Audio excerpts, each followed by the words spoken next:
You get in those tricky positions around the green, what kind of club should you be taking, what kind of shot, what's the strategy, and then how do you execute it? Take this scenario for example. I'm going to drop a ball, so there's no cheating going on. Oh, it's got to do that. So we've got a horrid lie, and we've got a short-sided pin. Number one place you don't want to leave yourself. So how do we play this?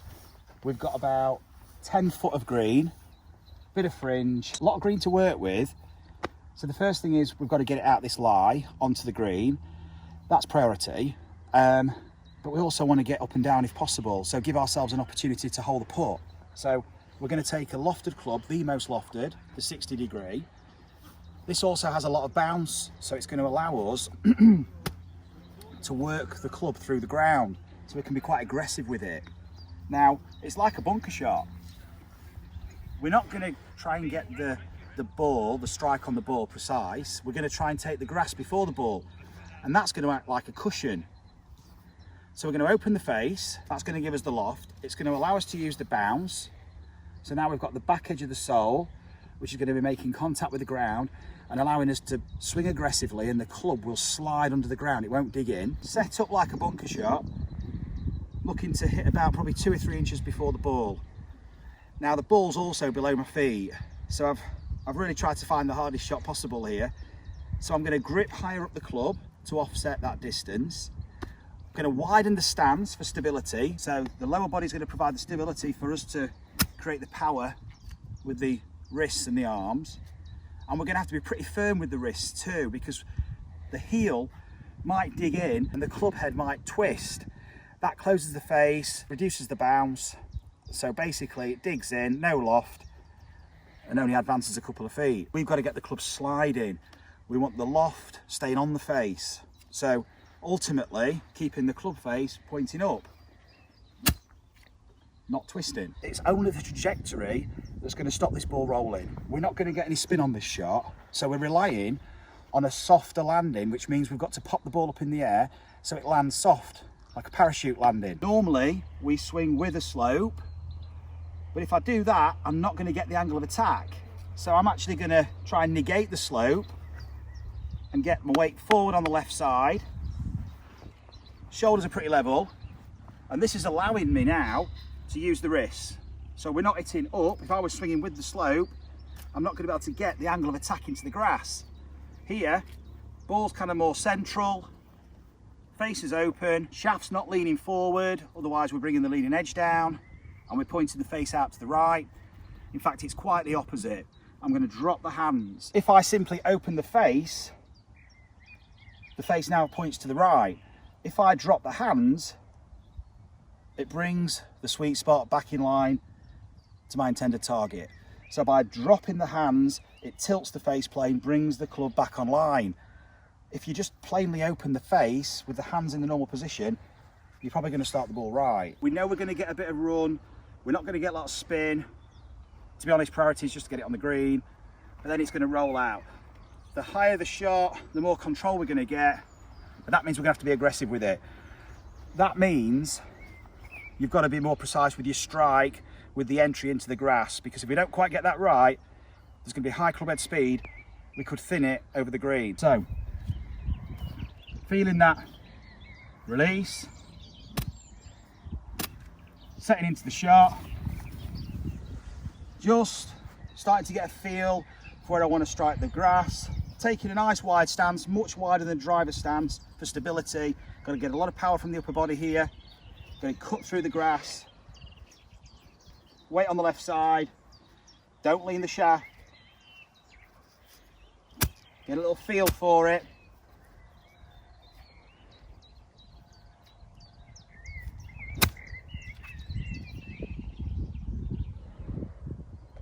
And I'm more than happy with that shot.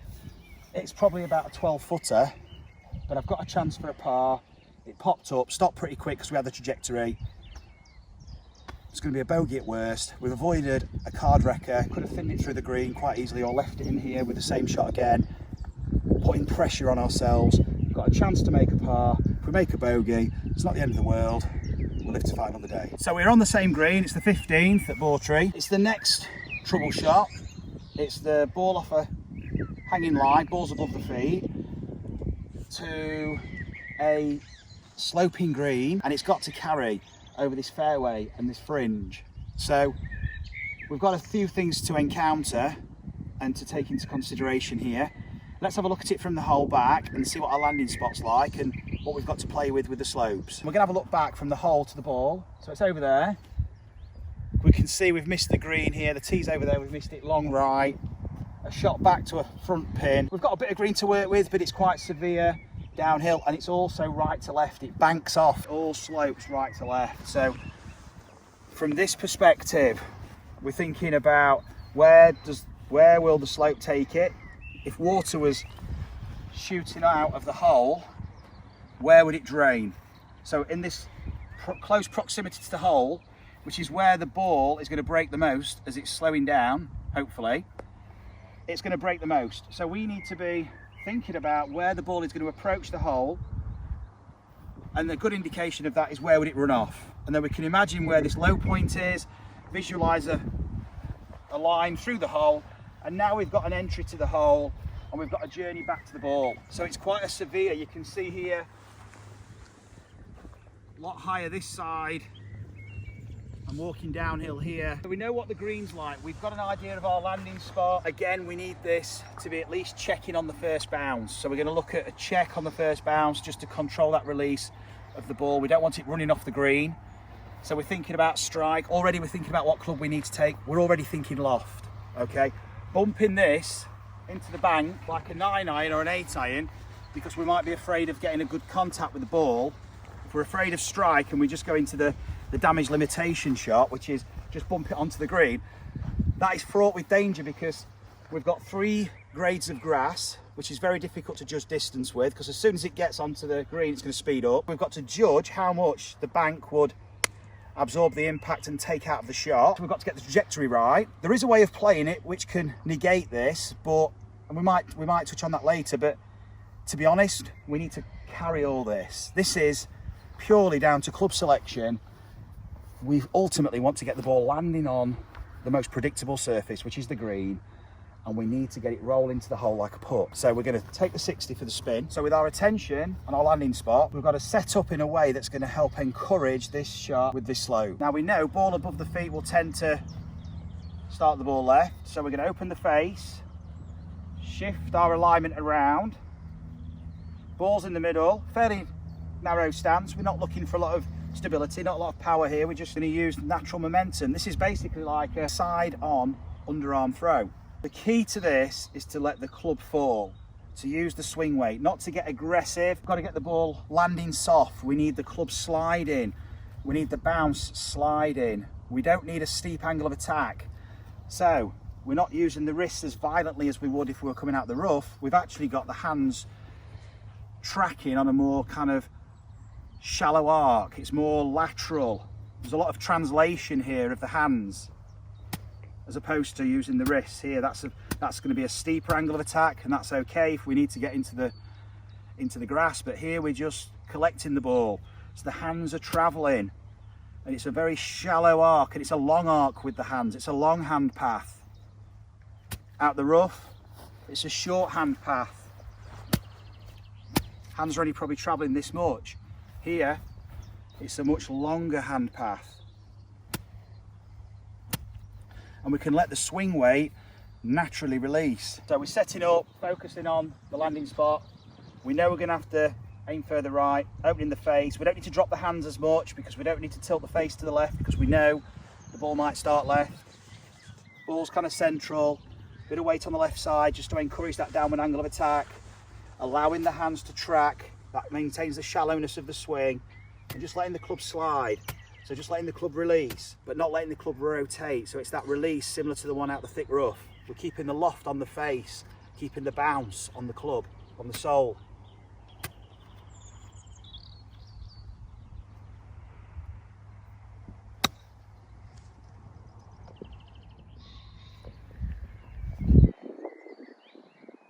So not a bad effort, just a little bit heavy-handed, maybe a bit too aggressive, trying to ensure the strike. If I was to have a practice swing and another go at it, I'd just soften the swing and let the swing weight just take over a little bit more. Let the club head just pass the hands a little bit. Just let the club just add the loft as it's been released through impact. And just trust the swing to the finish. Hold the finish and then watch the ball land. So that's not too bad. Again, it's about 10-12 feet. It's chance for a par from a tricky position. It's not introducing a potential card wrecking score, and then we can move on. This is a signature green at Bawtry. It's like an upturned saucer. So if there's any green that's going to challenge your short game on this golf course, this is the one. It's a short par 4, risk and reward. We've gone for the green and we've missed it left. Okay, and we've got this severe bank here. So you can see the severity of the slope. We're going to make life particularly tricky for ourselves. Now this is defying the laws of physics, but the ball's just happened to rest there. So it's squeaky bum time for this shot, because this is later on in the round, could be a card wrecker. Got to keep the score together. We've got a downhill sloping green, left to right, past the flag. It's a certain 20-30 footer coming back. Anything short banks off to the right. There's a run off down to the right, so we've got to be really precise with where we're going to land this ball. So to add to that, we've got to carry this really. There's a little hollow here. We want to kind of carry this area, land it on here somewhere where it's slightly flatter. So we're looking for a flat landing area. We don't want too much slope on the landing spot, because that could throw the ball either forward, side to side, or stall it and stop it from releasing.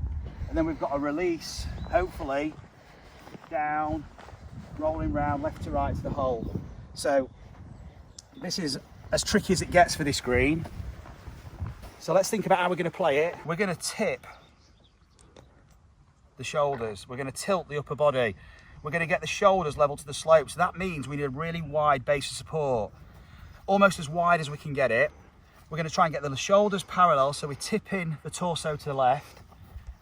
Always bear in mind the landing area, so bear in mind the swing direction. Left, so we want the loft on the club, a shaft that's fairly neutral, and shoulders that are matching the slope. This is a very severe stance.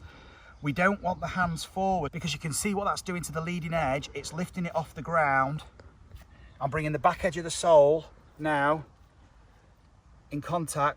The leading edge is off the ground, and if we catch the slope before the ball, we've got the back edge of the sole bouncing the club, and we can thin it through the green. This is the tricky one here. This is the one we want to avoid, the thin shot through the green.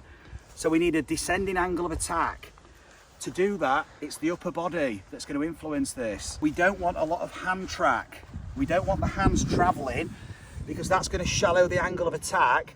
And if we swing over here with a shallow hand path, we can't get back to the ball. So we need to elevate the club using the wrists, so the hands aren't really tracking very far.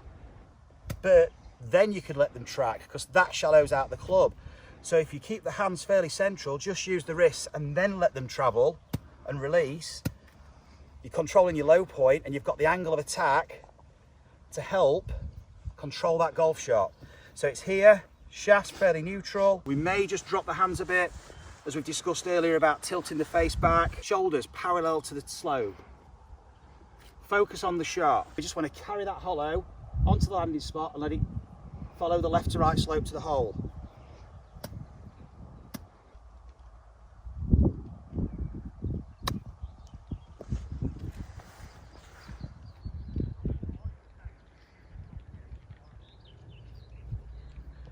So really happy with that shot. Really soft landing, got a bit of check. You could see it started to run off, it was starting to chase off, but because we got the soft landing off a downhill slope, we used the spin because we kept the loft on the face. Lovely soft landing, controlled the release. It's about 10-12 foot away again, but we've got an uphill right to left putt back to the hole. Anything past the hole here, but only 10 to 12 foot gives us a chance, because it's uphill putt. We've not got a little knee knocker downhill with a potential 3-4 putt, because this green is deadly. So we're keeping the score to a minimum. We're playing to the percentages, but we've always got a chance of holing it and making that memorable shot.